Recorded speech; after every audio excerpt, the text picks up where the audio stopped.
In the ancient echoes of time, long before the lines of nations were drawn and maps were written by colonial hands, there lived a people whose story stretches deeper than the pyramids, older than any empire we learn about in school. They were known as the children of Ham, the son of Noah, and their story is carved not just into sacred texts, but into stone, sand, blood, and memory. This isn't mythology. It's not folklore.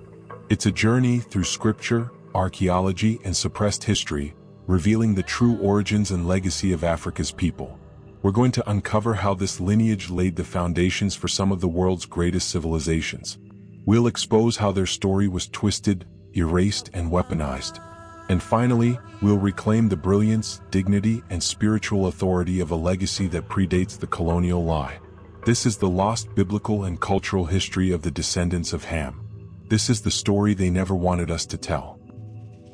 After the Great Flood, Genesis 10 introduces us to the three sons of Noah: Shem, Ham, and Japheth. From these three men came the repopulation of the earth. But only one of them, Ham, is explicitly linked to the African continent.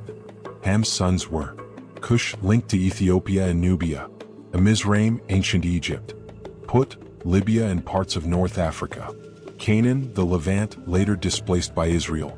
These names aren't just biblical placeholders. They represent entire ancient civilizations. And contrary to modern portrayals, they weren't wandering tribes.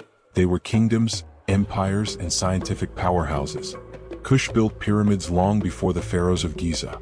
Mizraim birthed Kemet, or ancient Egypt, a spiritual and architectural marvel that would inspire civilizations for millennia. Put and Canaan built cities, traded across continents, and influenced religious thought from Mecca to Mesopotamia. In the original Hebrew, Ham is connected to meanings like hot, black, or burnt. But that wasn't derogatory.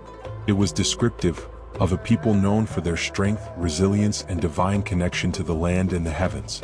If Egypt was the brain of ancient Africa, then Kush was its beating heart. Stretching from modern Sudan through Ethiopia, the kingdom of Kush was among the oldest and most advanced civilizations in human history. Its people built hundreds of pyramids, more than Egypt, and mastered iron smelting, astronomy, and complex spiritual systems that predated organized religion. Even the Bible pays tribute. In 2 Kings, it was a Kushite king who rescued Jerusalem. In Isaiah, God calls Kush a mighty nation. Moses married a woman from Kush, and the prophet Jeremiah described their warriors as fearsome and divine. Today, modern textbooks barely mention this kingdom. But Kush was no footnote. It rivaled Egypt, defied Roman conquest, and held its own for over 3,000 years.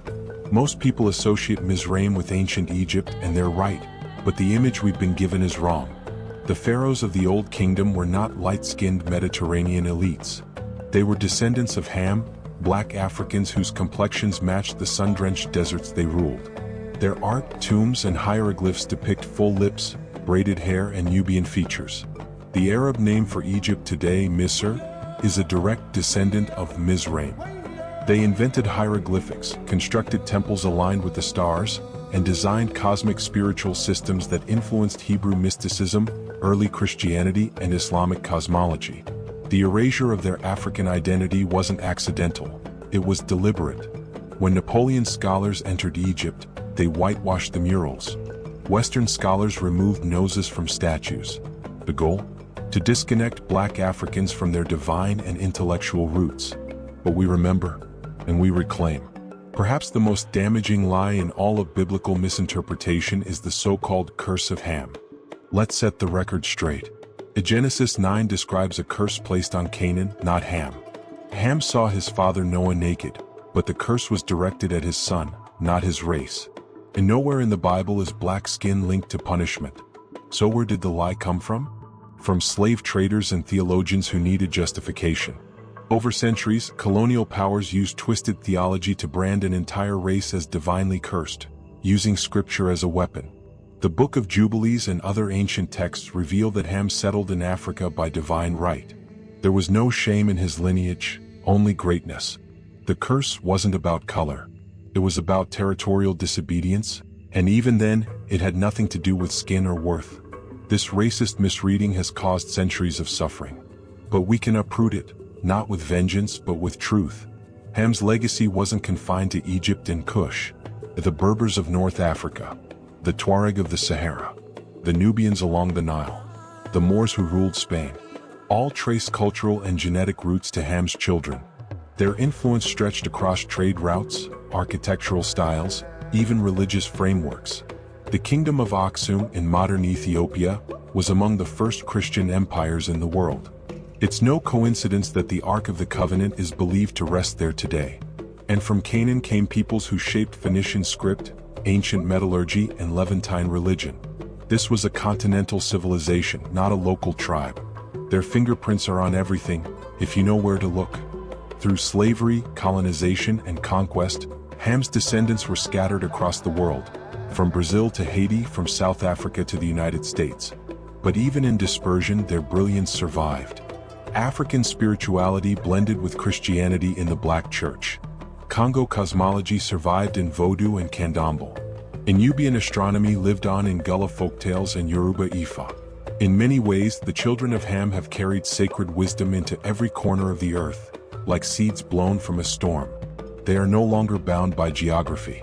They are everywhere, and they are awakening. Archaeologists continue to uncover cities buried beneath Saharan sands and Nile sediments, cities that match biblical and oral records. The city of Ham, built after the flood. Stone ruins in Sudan linked to pre-pharaonic dynasties. Ethiopian churches carved directly into mountains. Even the Book of Enoch, long banned from Western Canaan, describes divine encounters in African lands, and suggests the continent was once a spiritual gateway between heaven and earth. Why are these stories ignored? Because they don't fit the colonial script. But these ruins and the voices of our ancestors are rising from the dust. In African traditions, kings were also priests. Land was sacred. Music was prophecy. The material and spiritual were never separate. That legacy begins with Ham. The descendants of Ham carried traditions that understood the stars before telescopes, practiced spiritual healing before hospitals, built temples aligned with solstices, worshipped a single creator long before Abraham. We must not forget, African spirituality was not primitive. It was prophetic. If the children of Ham were so mighty, why were they erased? Simple: power. Empires needed slaves, not kings. They needed Africa to be seen as barbaric, not biblical. They needed a myth that justified domination. So they rewrote history. They burned libraries.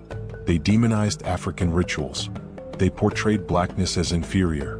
But lies don't last forever. To reclaim Ham's legacy is not to separate, but to restore balance. It means teaching our children where they really come from. It means honoring the spiritual power encoded in our DNA. It means walking forward, not in shame, but in sovereign memory. Ham was not cursed. He was chosen. His descendants were not broken. They were scattered. And now they are awakening. If this story moved you, like, share, and let others know. We were never meant to be forgotten. This is more than history. This is restoration. This is prophecy fulfilled. And this is just the beginning.